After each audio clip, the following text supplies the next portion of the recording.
Assalamu alaikum, brother Zakir Naik. I'm from Kerala, so this English is more comfortable for me. So my question here is, in fact, Islam is, and I'm sure he's somewhere and he's listening. बहन का सवाल है कि वो केरला से है और अंग्रेज़ में और महारत रखती है। मैं बम्बई से और मैं भी अंग्रेज़ी में महारत रखता हूँ, लेकिन मजबूरी है क्योंकि ये सवाल जो आपका सेशन उर्दू या हिंदी में है, तो मैं जिद्दोजहद कर रहा हूँ कि लोगों को पैगाम पहुँचाऊँ इस ज़बान में। बहन का सवाल है कि चंद महीने पहले 2 या 3 महीने पहले उसने इस्लाम कबूल किया है और उसके वालिद जो एक अच्छे इंसान हैं, जब वालिद को उसने कहा कि आप पीस कॉन्फ्रेंस में आओ, तो वालिद ने शर्त लगाई कि आप अगर टेंपल में आएंगे, मंदिर में आएंगे, तो मैं पीस कॉन्फ्रेंस में आऊँगा। तो उसके वालिद तो पीस कॉन्फ्रेंस में आ गए। तो क्या उसने जो शर्त लगाई वो सही थी या गलत थी? आपने अगर अपने वालिद को कहा कि टेंपल में आप जाएंगी, टेंपल में जाना गलत नहीं है, टेंपल में बुत परस्ती करना, मूर्ति पूजा करना गलत है। मैं भी कई टेंपल में जा चुका हूँ, कई टेंपल में, देखने के लिए टेंपल में क्या है। तो अगर आप टेंपल जाती है और मूर्ति पूजा नहीं करती है और दिल में मानती है कि खुदा एक है, उसके अलावा कोई माबूद नहीं, बुत परस्ती गलत है, तो टेंपल में जाना कोई हर्ज नहीं है। लेकिन टेंपल के सामने अगर आप सिजदा करेंगे मूर्ति को तो गलत है। तो अगर आपने वादा किया है अपने वालिद से कि टेंपल जाएंगे, बेशक जाइए उसके साथ, लेकिन बुत परस्ती मत कीजिए। Don't do idol worship. You can go to the temple but don't do idol worship. Doing idol worship is wrong. If you believe in your heart that there is one God and idol worship is wrong, going to temple is no problem.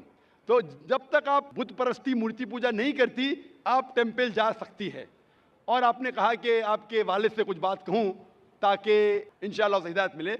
मैं कहना चाहता हूँ इस बहन के वालिद से कि आप दिगर मज़ाहिब का मुताला कीजिए, चाहे बाइबल का, चाहे वेद का, चाहे भगवत गीता का, चाहे कुरान का, और आपको पता लगेगा कि सारे मजहबी किताब कहते हैं कि खुदा एक है और उस खुदा के अलावा कोई माबूद नहीं।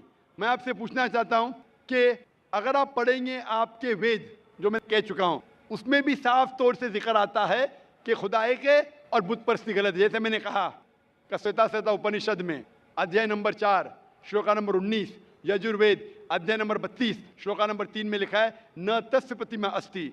उस ईश्वर, उस भगवान की कोई प्रतिमा नहीं, कोई अक्ष नहीं, कोई पिक्चर नहीं, कोई पेंटिंग नहीं, कोई फोटोग्राफ नहीं, कोई बुत नहीं, कोई मूर्ति नहीं। तो मूर्ति पूजा करना हिंदू मजहबी किताब के हिसाब से भी गलत है। ये कुछ हिंदू धर्म के ठेकेदार कहते हैं जो मजहबी किताब में नहीं लिखा है। तो मेरी इल्तिजा है आपसे, मेरी दरख्वास्त है आपसे कि आप अपनी किताब का मुताला कीजिए और जो ज्ञान रखता है आपके किताब के बारे में उनसे पूछिए। उसमें लिखा है कि मूर्ति पूजा गलत है, और जो मैं हवाले दिया हूँ आप उनसे पूछिए इसकी क्या मानी है। एक मुसलमान कह रहा था, पतला सा, टोपी पहने हुए, दाढ़ी रखे हुए, कि मूर्ति पूजा गलत है। लिखा है श्वेता उपनिषद अध्याय नंबर 4 श्लोका नंबर 19 में। ये क्या सही कह रहा है? आप लाइब्रेरी में जाओ और उसका तर्जुमा पढ़ो, आपको पता चलेगा क्या लिखा है। और मैं अल्लाह से दुआ करता हूँ कि अल्लाह आपको हिदायत दे ताकि आप भी अपनी बेटी जैसे सही रास्ते पे आ सके। Hope the answer the question. अस्सलाम वालेकुम, मेरा नाम अर्जुन है, मैं मुंबई का हूँ। मैं हमेशा परेशान रहता हूँ। तो मैं एक दिन सिकंदर भाई को मिले थे, 1 साल हो गया। मुझे कलमा पढ़ने के आपसे सब लोग से मुझे दुआएं चाहिए। सब भाई बहन इसके लिए आज दुआ करें प्लीज़। मैंने कहा कि वो 1 साल से परेशान है और वो इस्लाम कबूल करना चाहता है। भाई साहब, इस्लाम का मतलब है शांति। शांति। मैं दुआ करता हूँ कि इंशाअल्लाह आपको शांति मिले। मैं पूछना चाहता हूँ कि आप मानते हैं कि खुदा एक है? हाँ, मानता हूँ। आप मानते हैं कि बुत परस्ती गलत है? हाँ, गलत है। आप मानते हैं कि मोहम्मद सल्लल्लाहु अलैहि वसल्लम आखिरी पैगंबर है? हाँ, पैगंबर है। आप कितने वक्त से इस्लाम के बारे में पढ़ रहे या इस्लाम के बारे में कसर देख रहे? अभी 1-2 महीना हो गया। 1-2 महीना, माशाल्लाह। आप इस्लाम के चीज़ के ऊपर जो भी आप इस्लाम के बारे में जानते हो उससे खुश है? हाँ। आप इस्लाम दिल से कबूल करना चाहते हैं? हाँ। आप पे कोई भी ज़बरदस्ती कर रहा है? नहीं। कोई भी दबाव? नहीं। आपके दोस्त का दबाव है क्या नहीं करेंगे तो मारूंगा? कल एक सवाल है। हाँ जी, हाँ, सवाल पूछिए। अभी इस्लाम कबूल करने के बाद देव देवता कुछ से जी, इस्लाम कबूल करने के बाद देव देवता से डर लग रहा है। देव देवता भाई ने कहा कि इस्लाम कबूल करने के बाद देव देवता से डर लगता है। अल्लाह ताला फरमाते हैं सूरह इमरान में, सूरह नंबर 3 आयत नंबर 160 में, कि अगर अल्लाह आपके साथ है, अल्लाह मदद आपकी करे। अल्लाह मतलब ईश्वर।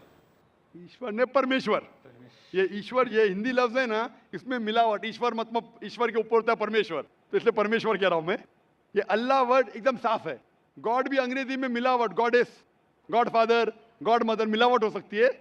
खुदा, ना खुदा, ईश्वर, परमेश्वर, देव, देवता, देवी, ये सब मिलावट है, इससे डरो मत। सही लफ्ज है अल्लाह। अगर अल्लाह आपकी मदद करता है, कुरान मजीद में इसका जिक्र आता है सूरह इमरान में, सूरह नंबर 3 आयत नंबर 160 में, तो कोई भी आपको नुकसान नहीं पहुंचा सकता है। लेकिन अल्लाह आपकी मदद नहीं करेगा तो कोई भी आपको बचा नहीं सकता। इसीलिए कह दो मोमिन से कि अल्लाह पे ईमान लाओ। अगर अल्लाह आपके साथ है तो कोई भी आपका बाल भी नहीं बांका कर सकता है, कोई भी, देव देवता छोड़ो, कोई भी इंसान नहीं। तो इसीलिए मोमिन को परमेश्वर सबसे ऊंचे, जो हमारा खालिक है, हमारा रब है, हमारा बनाने वाला है। हो सकता है कि शैतान आपको भड़का सकता है, ऐसा करोगे तो हो सकता है कि आपके पड़ोसी आपको मारेंगे, आपके पड़ोसी आपको नुकसान पहुंचाएंगे। ये आपको शैतान भड़का रहा है और ये शैतान का काम है। इसीलिए हम कहते हैं औज़ु बिल्लाहि मिनश शैतानिर रजीम। हम पनाह चाहते हैं शैतान मरदूद से, अल्लाह के पास हम पनाह लेते हैं शैतान मरदूद से। सबसे ज़्यादा आपको पनाह जो दे सकता है वो एक ही है, वो अल्लाह। तो आप दिल से कबूल करना चाहते हैं? हाँ। आपको कोई भी दबाव नहीं, आपके दोस्त की तरफ से? नहीं कुछ कोई माली दबाव कोई नहीं? नहीं कुछ नहीं। दिल से उस आवाज़ के साथ। हाँ। इंशाअल्लाह मैं अरबी में कहूँगा और आप उसे दोहरा सकते हैं।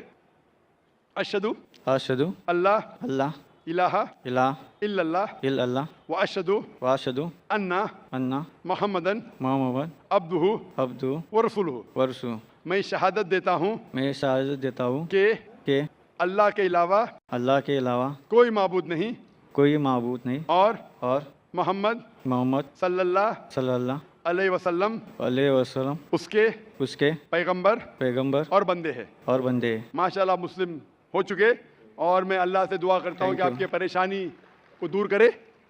और मैं चाहता हूँ कि आप कुरान मजीद का तर्जुमा पढ़े। सर, जो इसके लिए- ज़बान आपको अच्छी आती है, हिंदी आती है तो हिंदी में पढ़िए, मराठी आती है मराठी में पढ़िए। कौन सी ज़बान आप जानते हैं सबसे बेहतर? मराठी। मराठी। इंशाअल्लाह मैं दरख्वास्त करूँगा वॉलंटियर से कि मराठी का कुरान लिखे है, और मेरी दरख्वास्त है कि आप मराठी में कुरान मजीद का तर्जुमा पढ़िए, उसके ऊपर अमल करिए। कुरान मजीद पढ़ने से आपकी अक्सर परेशानियां दूर रहेंगी, क्योंकि कुरान में लिखा है कि कुरान एक शिफा है बहुत से परेशानी के लिए। मेरा नाम विजय सोनी है। मैं मध्य प्रदेश एमपी से आया हूँ। एक छोटा सा काम करता हूँ यहाँ, और मैंने सुना कि यहाँ जाकिर का प्रोग्राम हो रहा है। मेरे अंदर ऐसा कुछ भी नहीं है। मैं मानता हूँ कि खुदा अल्लाह पाक एक है, ईश्वर एक है। कुरान, बाइबिल, हर जितने भी मज़हब कभी किसी को गलत राह नहीं दिखाते, फिर भी इंसान भटकता है। क्यों? आज लोगों को बीमारियाँ हो रही, ट्रेन से जा रहे हैं, गिरते हैं, मरते हैं, बीमारियाँ, अंधे, लंगड़े, लूले, क्यों? ऐसी क्या कमी है? अल्लाह पाक से हमको दुआ करना चाहिए कि हमें अल्लाह पाक एक नेक इंसान बनाए और दुनिया में रहना चाहिए। फिर भी ऐसा क्यों? भाई साहब का सवाल है कि वो मानते हैं कि अल्लाह सुब्हानहू तआला एक है, और वो कहते हैं कि बाइबल, कुरान, वेद, ये सब मज़हब की किताबें सही चीज़ सिखाते, फिर भी इंसान भटकता क्यों? ये कहना कि सारी मजहबी किताब जो आज मौजूद है सही कहती है, मैं इस बात को नहीं मानता हूँ। मैं एक तालिब इल्म हूँ, मैं बाइबल पढ़ चुका हूँ, वेद पढ़ चुका हूँ, गीता पढ़ चुका हूँ, और कुरान मजीद भी पढ़ चुका हूँ। कुरान के अलावा जितनी दीगर मज़ाहिब की किताब है, इन सालों में इनमें मिलावट हो चुकी है। बाइबल के स्कॉलर्स कहते हैं कि Bible has been corrupted, it has been concocted, it has been fabricated. तो कुछ चीज़ लेकिन बाइबल में अब भी सही है, कुछ चीज़ सही है, कुछ चीज़ गलत है। बाइबल में कितनी अनसाइंटिफिक चीज़ें हैं। खाली आप पहली बुक पढ़ेंगे जेनेसिस चैप्टर नंबर 1, उसी के अंदर आपको कई अनसाइंटिफिक चीज़ मिलेंगे। इसमें लिखा है book of Genesis chapter number 1 verse number 16 में कि खुदा ने 2 बॉडीज बनाए, 2 लाइट देने के बॉडीज बनाए जो रोशनी देती है। सूरज जो दिन में रोशनी देता है, चांद जो रात में रोशनी देता है। आज की साइंस कहती है कि चांद की खुद की रोशनी है ही नहीं, वो रिफ्लेक्टेड लाइट है। उसका मतलब बाइबल के अंदर खुदा ने गलती की नहीं। इसमें इंसान ने मिलावट की। और ऐसे में सैकड़ों मिसाल दे सकता हूँ, वक्त की किल्लत होने की वजह से नहीं देना चाहता हूँ। इसी तरीके से वेद में भी मिलावट है, ओल्ड टेस्टामेंट में मिलावट है, न्यू टेस्टामेंट में। कुरान एक वाहिद मजहबी किताब है जो 1400 साल के बाद भी माशाअल्लाह पाक है, क्योंकि अल्लाह सुब्हानहू व तआला फरमाते कुरान मजीद में सूरह हिजर सूरह नंबर 15 आयत नंबर 9 में कि मैंने ये कुरान नाजिल किया हूँ और मैं इसकी हिफाजत करूँगा। मतलब जितनी मजहबी किताब पहले आए वो सिर्फ एक वक्त के लिए थी, इसीलिए खुदा ने उसे अहम नहीं समझा कि उसे महफूज रखे, क्योंकि कुरान मजीद इंसानियत के लिए आखिरी पैगाम है। अल्लाह ताला खुद अपने आप पे लेते हैं और कहते हैं कि इस किताब में कोई भी मिलावट नहीं कर सकता, और इस किताब के ज़रिए अगर आप पढ़ेंगे तो कभी भी भटक नहीं सकते। पढ़ने के बाद अगर उस पर अमल करेंगे तो कभी भी नहीं भटक सकते। पढ़ने के बाद उसके ऊपर अमल नहीं करेंगे तो भटक सकते हैं। आप पूछते क्यों इंसान भटकते? क्योंकि ये इंसान की फितरत है। इंसान को अल्लाह सुब्हानहू व तआला ने फ्री विल दिया है। फ्री विल मतलब आपको इजाज़त दी है कि आप अल्लाह की बात को माने और चाहे तो न माने। बाकी जितनी अल्लाह की मखलूक़ात है, all the creation, you have got no free will except for जिन एंड इंसान। इंसान और जिन को छोड़ के बाकी क्रिएशन को कोई भी फ्री विल नहीं है। इंसान अल्लाह की सबसे बेहतरीन क्रिएशन है, जिसमें अल्लाह ताला फरमाते कि इंसान चाहे तो अल्लाह के अहकामात पे अमल कर सकता है, चाहे तो नहीं कर सकता है। अगर आप अमल करेंगे तो आप फरिश्ते से भी ऊंचे, क्योंकि फरिश्ते को कोई इजाज़त नहीं अल्लाह के खिलाफ जाने के लिए। जो अल्लाह बोलता मानते। अगर आपके पास फ्री विल होने के बाद आप अल्लाह की बात मानते तो आप फरिश्ते से भी ऊंचे हैं। अगर नहीं मानेंगे तो आप फिर शैतान जैसे बन जाते। तो ये इम्तिहान है। आप मुझे पूछ रहे कि एग्जामिनेशन में टीचर कुछ लोग को फेल क्यों करती है? नहीं, एक्चुअली जो आप बोल रहे हैं, मैं ये बोल रहा हूँ, आज की डेट में हजारों लोग डेली मरते हैं और हजारों बीमारियां पैदा होती हैं। भाई और साहब जन्म पूछते। जन्मांतरों से हमको कुरान है, उस शिक्षा दी जाती, फिर भी लोग अमल क्यों नहीं करते? भाई साहब ने उस- पूछा हजारों लोग मर रहे। भाई साहब उससे ज्यादा लोग पैदा हो रहे। हजारों लोग मर रहे, उससे ज्यादा लोग पैदा हो रहे हैं। पैदा हो ये रहे हैं ना। मरने से आप जहन्नम में नहीं जाएंगे। मरना मतलब इम्तिहान का टाइम, घंटी बज गई। इंसान एक भाई साहब, हाँ। आप सवाल कर रहे, मुझे जवाब देना है। बाकी लोग भी ठहरे हुए। जी जी आप अगर सवाल पे सवाल पूछते जाएंगे तो बाकी लोग को वक्त नहीं मिलेगा। जी उसूल है क्या, एक सवाल पूछना। मैं जी। आपको 2 की इजाजत दिया, 3 की दिया। आप अगर बहस करने लगेंगे तो मुश्किल हो जाएंगी। नहीं नहीं, बहस नहीं कर रहा। नहीं, क्योंकि ये सवाल जवाब का सेशन है। आप जो सवाल के उसका जवाब नहीं सुने, दूसरा सवाल पूछ रहे। आपने पूछा कि हजारों लोग मर रहे, तो मैं कह रहा हूं कि हजारों लोग पैदा भी हो रहे, फिर भी पॉपुलेशन का प्रॉब्लम है। हजारों बीमारियां पैदा हो रही हैं। अब बीमारी से लोग अगर मर रहे अल्लाह ना। की इबादत करेंगे, कुरान के मुताबिक चलेंगे तो क्यों बीमारी फैलेगी? लोग क्यों नहीं करते? आज इस्लाम भाइयों में कितने लोग हैं जो दरगाह पे जाते हैं, दरगाह को खुदा मानते हैं। भाई साहब ने कहा कि बहुत से लोग बीमार हो रहे। बीमारी नहीं। 2 किस्म की होती है। आप एक मिनट, ये जैसे इस्लाम में हमारे भाई हैं और कितने सारे भाई हैं, कितने लोग खुदा अल्लाह पाक को मानते हैं। ये सत्य बात है, ये मैं भी मानता हूँ। हर इंसान को अमल करना चाहिए। आज इस्लाम को मैं भी मान। भाई साहब आपके आखिरी सवाल का जवाब दूंगा। आप बोलते बहुत से लोग बीमार। बीमार 2 किस्म के होते हैं। एक होती जिस्मानी बीमारी, एक होती रूहानी बीमारी। जिस्मानी बीमारी के वजह से कोई भी जन्म में नहीं जाएगा। बीमार होना इंसान की फितरत है, नॉर्मल, कुछ गलत बात नहीं। बीमार होना, बीमार होना का मतलब नहीं कि आप जन्नत में नहीं जा सकते, लेकिन रूहानी बीमारी होंगी तो प्रॉब्लम है। बहुत से लोग कहते अपने आप को मुसलमान, अगर शिर्क करते तो उसे जन्नत नहीं मिलेंगी। मैं आपसे पूछना चाहता हूँ, बाकी लोग को छोड़ो, आप एक खुदा में मानते? खुदा को मानता हूँ। आप बुत परस्ती को गलत समझते हैं, सही समझते? गलत है ना वो? आप मानते कि मोहम्मद सल्लल्लाहु अलैहि वसल्लम आखिरी पैगंबर है?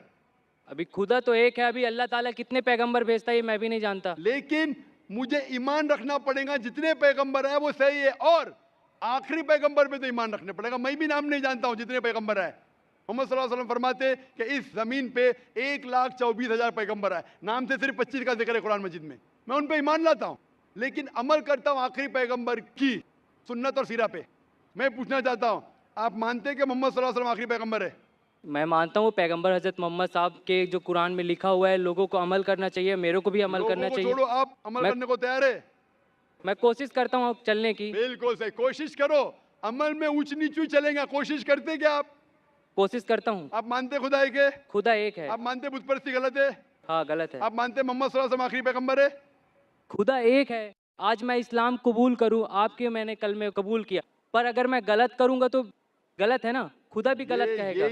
यही सवाल मुझे एक शख्स ने पहले पूछा था। अगर मैं इस्लाम कबूल करूँ, मुसलमान बनूं और कुछ गलती करूंगा तो गलती मैं नहीं, ये इंसान है। हाँ मालूम है, अबे मैं भी गलती करता हूँ। मैं पहले कह चुका हूँ कि ये डॉक्टर जाकिर नाइक, मैं ये नहीं कहता हूँ कि मैं 100% सारी बातों पे अमल करता हूँ इस्लाम की। मैं ये नहीं कहता कि 100% मैं पक्का मुसलमान हूँ। मैं कोशिश करता हूँ ये इंसान गलती का पुतला है, इंसान गलती करेगा ही। अल्लाह के मेहरबानी के बिना, अगर अल्लाह मेहरबान नहीं है तो कोई भी इंसान जन्नत में नहीं जा सकता, ना तुम ना मैं।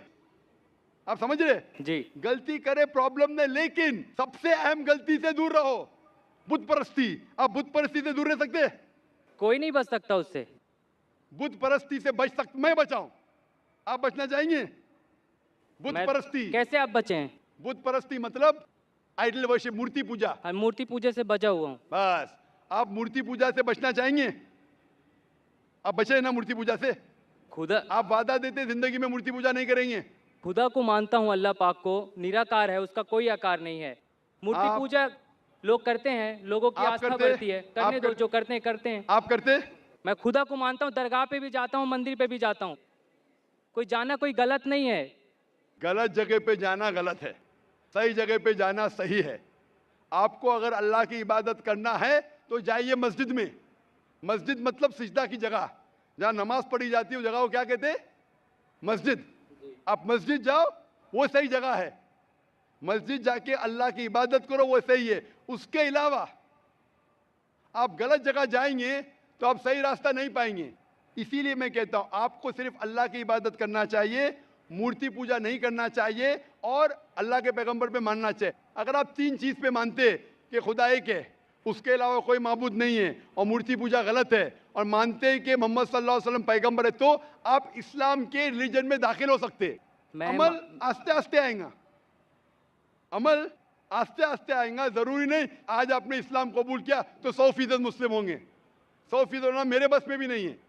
हमें कोशिश करना चाहिए धीरे धीरे 50%, 60%, 70, जितना हो सके उतना बेहतर है। लेकिन पहले दाखिला तो लेना चाहिए। आप स्कूल में पहले दाखिल तो लो। उस खुदा पाक के हमारे दिल में, लोग कहते हैं रूह जो अजय अमर है, वो कभी मर नहीं सकती, नापाक नहीं हो सकती, और वो चीज़ अपने अंदर है, उसके एक अंश है हम लोग, जिसको कभी देखा नहीं है किसी ने। खुदा को देखने की जरूरत नहीं, खुदा के अहकामात पे अमल करने की जरूरत जी, है। जी, जी। खुदा की ताकत देखो, खुदा का पावर देखो, वही काफी है। बहुत खुदा है। को खुद देखना जरूरी नहीं है। आप अगर एक खुदा में मानते, बुत परस्ती नहीं करते और पैगंबर में मानते मोहम्मद सल्लल्लाहु अलैहि वसल्लम, वो काफी है शुरू होने के लिए। फिर उनके अहकामात पे कुरान पढ़िए, अमल कीजिए, वो बाद में आएगा। आप एडमिशन लेना चाहते? मैं खुदा को, अल्लाह पाक को मानता हूँ और मानता रहूँगा। पर ये मैं ये नहीं सोचता कि मतलब अभी आपके बोलने से मैं मानता हूँ कि आप सही बोल रहे हैं, कोई गलत नहीं है, पर मेरा दिल एक्चुअली बोल रहा है कि खुदा निराकार है, उसको दिल से पुकारो, वो है। और लोगों को यहाँ से इस कैंप पार्क जाने के बाद लोग सोचेंगे कि गलत बोला, अच्छा बोला, लोग उसमें खूबियाँ निकालेंगे, और जो सही है वो अल्लाह ताला की बात को समझेगा। और यहाँ से कितने हज़ारों लोग हैं और लाइव टेलीकास्ट आज टीवी पे देख रहे हैं, उन सभी से गुजारिश करूँगा कि उस अल्लाह पाक निराकार ईश्वर पे अमल करें, ना कि एक दूसरे की बुराई करें। और आपसे भी मैं ये चाहता हूँ, दरख्वास्त चाहता हूँ कि आप बहुत बड़े हैं एज में और मैं आपसे बहुत छोटा हूँ, और ज्ञान में भी आप मेरे से काफ़ी बड़े हैं, पर एक मैं मूर्ख बालक हूँ। और मैं यही जानता हूँ कि खुदा अल्लाह पाक एक है। लोगों को सिर्फ ईमान रखना चाहिए, इंसानियत रखना चाहिए, और उस खुदा अल्लाह पाक को राह में चलना चाहिए, कोशिश करना चाहिए। भाई साहब कहते खुदा है कि मैं दुआ करूंगा अल्लाह ताला आपको और हिदायत दे। जब आपके दिल से आप मान लेंगे कि ये मजहब सही, आप कर सकते हैं। अभी आप अगर उससे संतुष्ट नहीं है तो मैं बिल्कुल नहीं कहूँगा कि आप इस्लाम कबूल करें। और पढ़िए कुरान मजीद के बारे में। जब आप लोग को बोल रहे खुदा एक है, आप कबूल कर रहे, कह रहे, वो आप जाने और आपका खुदा जाने। मैं दुआ करता हूँ अल्लाह से आपको हिदायत दे। मैं चाहूँगा कि कोई वॉलंटियर अगर इसको कुरान मजीद का तर्जुमा देख सके, उसको पढ़िए। और कुछ अगर परेशानी पेश है कुरान मजीद के बारे में, आप मुझे इंशाअल्लाह डोंगरी में आके सवाल कर सकते हैं।